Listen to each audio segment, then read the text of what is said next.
বিসমিল্লাহির রহমানির রহিম। নতুন চাঁদ, বিশেষ করে রমজানের চাঁদ দেখার কোনো বিশেষ ফজিলত বা গুরুত্ব রয়েছে কি না, আসুন আমরা সেই বিষয়টিকে দেখব কোরআন ও হাদিসের আলোকে। রমজানের চাঁদ, বিশেষ করে এটা দেখার গুরুত্ব ফজিলত ইসলামে রয়েছে।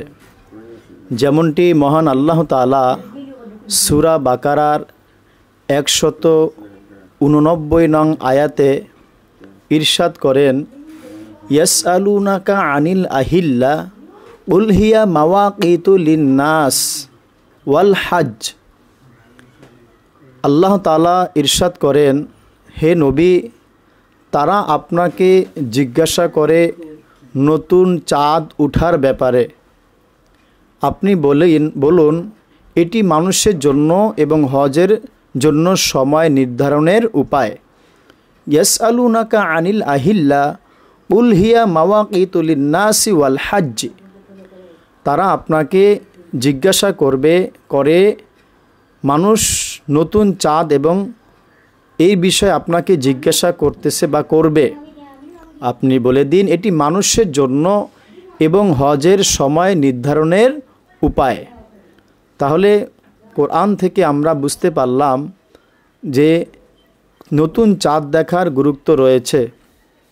শুধু তাই না, এমনকি আমরা কোরআনের অন্য এক আয়াতে সূরা বাকারার 185 নং আয়াতে আমরা দেখতে পাই, মহান আল্লাহ তাআলা ইরশাদ করেন, শাহরু রমাদান আল্লাযী উনজিলা ফীহিল কুরআন হুদাল লিন্নাস ওয়া বায়্যিনাতি মিনাল হুদা ওয়াল ফুরকান। মহান আল্লাহ তাআলা ইরশাদ করেন, রমজান সেই মাস যাতে কোরআন অবতীর্ণ হয়েছে, যা মানুষের জন্য হেদায়েত এবং সুস্পষ্ট পথ নির্দেশ ও সত্য মিথ্যার পার্থক্যকারী। এটি ইরশাদ করেন মহান আল্লাহ তাআলা সূরা বাকারার 185 নং আয়াতে। এই আয়াত থেকে বোঝা যায় যে রমজান মাস একটি বিশেষ মাস, যার শুরু হয় চাঁদ দেখার মাধ্যমে।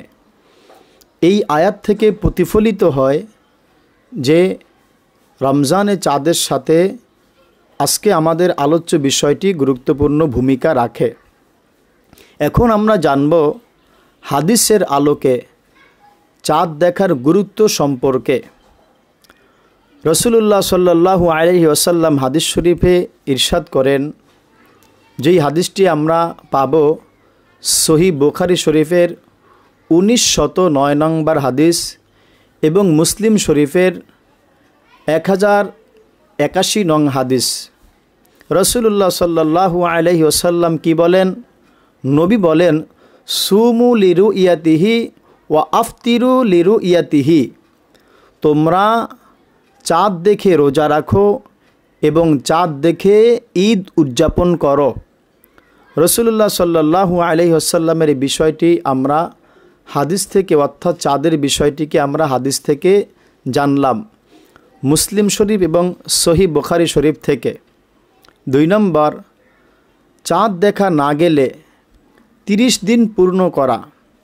এই ব্যাপারে রাসূলুল্লাহ সাল্লাল্লাহু আলাইহি ওয়াসাল্লামের হাদিসে পাওয়া যায়, বুখারী শরীফের 1910 নম্বর হাদিস, মুসলিম শরীফের 1080 নং হাদিস।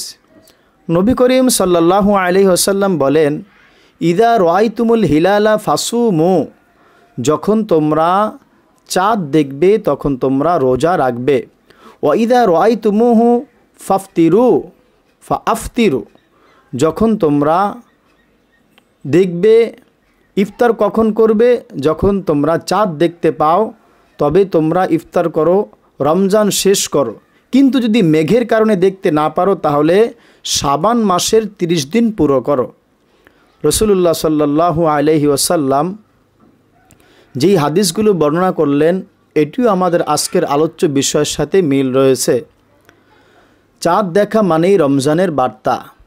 হযরত তালহা ইবনে উবাইদুল্লাহ রাদিয়াল্লাহু তাআলা আনহু থেকে বর্ণিত, আন্নান নাবিয়্যা সাল্লাল্লাহু আলাইহি ওয়াসাল্লাম ইদা কানা রাআ হিলালা ক্বালা আল্লাহুম্মা আহলিল আলাইনা বিল আমনি ওয়াল ঈমানি ওয়াল ইসলামি ওয়াসসালামি ওয়াত-তাওফীকি লিমা তুহিব্বু ওয়া তারদা।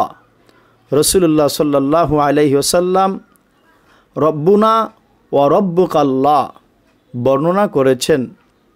অর্থাৎ যখন নবী করিম সাল্লাল্লাহু আলাইহি ওয়াসাল্লাম রমজানে চাঁদ দেখতেন তখন বলতেন, হে আল্লাহ, এই চাঁদ আমাদের জন্য শান্তি, ঈমান, নিরাপত্তা, ইসলাম ও তোমার পছন্দনীয় কাজের দিকে পরিচালিত হোক। হে চাঁদ, আমাদের এবং তোমার রব হলেন মহান আল্লাহ তাআলা। এটি সুনানে তিরমিজি এবং সুনানে দারে কুতনি, তিরমিজি শরীফের 3451 নং হাদিস এবং সুনানে দারিমিতে 1729 নম্বর হাদিস। তাহলে আমরা কোরআন ও হাদিসের আলোকে বিষয়টি স্পষ্টভাবে বুঝতে পারলাম। এখন আমরা আসি রমজানের চাঁদ দেখার ফজিলত ও শিক্ষার ব্যাপারে।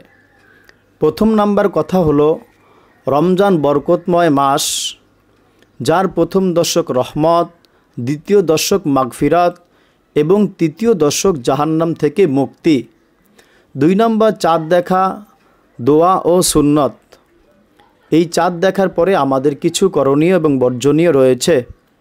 চাঁদ দেখার পর রাসূলুল্লাহ সাল্লাল্লাহু আলাইহি ওয়াসাল্লাম পড়তেন, আমরাও তা পড়তে পারি। 3 নম্বর, উম্মতের ঐক্য ও শৃঙ্খলা।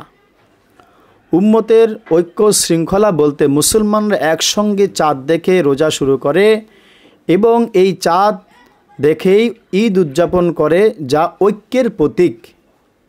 রমজানের চাঁদ দেখা ইসলামে অত্যন্ত গুরুত্বপূর্ণ একটি আমল। এটি রমজান মাসের শুরু নির্দেশ করে এবং এর মাধ্যমে আমাদের জন্য বরকতের দ্বারগুলো খুলে যায়, দরওয়াজাগুলো খুলে যায়। রাসূলুল্লাহ সাল্লাল্লাহু আলাইহি ওয়াসাল্লাম নিজে চাঁদ দেখার জন্য গুরুত্ব দিতেন এবং চাঁদ দেখে রোজা ও ঈদ পালন করার নির্দেশ দিয়েছেন।